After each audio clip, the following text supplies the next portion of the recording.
So a lot of people are beginning to realize that the hip flexors, the psoas muscle, the iliacus muscles are chronically tight on a lot of people. A lot of us are sitting at a desk for work, and that's multiple hours a day, and that's putting them in some of the shortest positions that they can be in.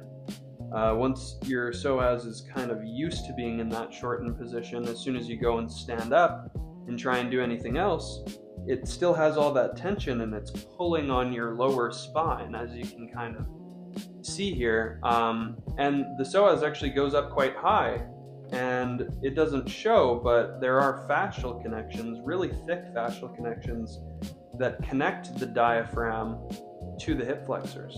So we've gone over rolling, how to use a foam roller or a ball to release the psoas. But to get those kind of tough areas to get at, we can actually use breathing, just because the diaphragm is a muscle, kind of a bell-shaped muscle that goes underneath. It's on the inside of the rib cage, and it pumps up and down. And that motion of the diaphragm pumping is actually going to come down and kind of massage the top of the psoas and get a little bit more motion through the connections between the diaphragm and the psoas.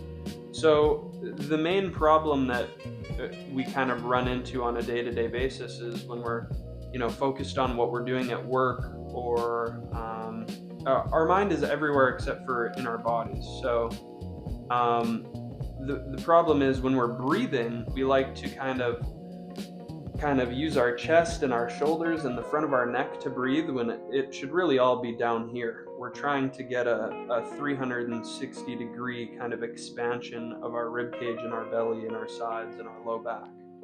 So the other thing is that we're often, if you think of this as taking a really big deep breath, and you inhale and then you exhale, most of us are kind of stuck here, and we're only using the top half of our breath. So we're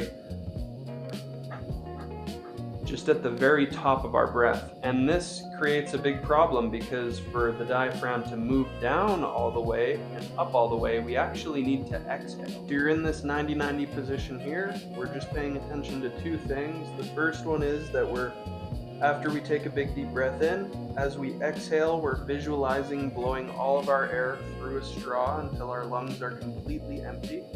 And when you put emphasis on this exhalation, you might notice that you have a little bit of activation through the sides and the abs here, and you want to keep that activation as you take your next few breaths.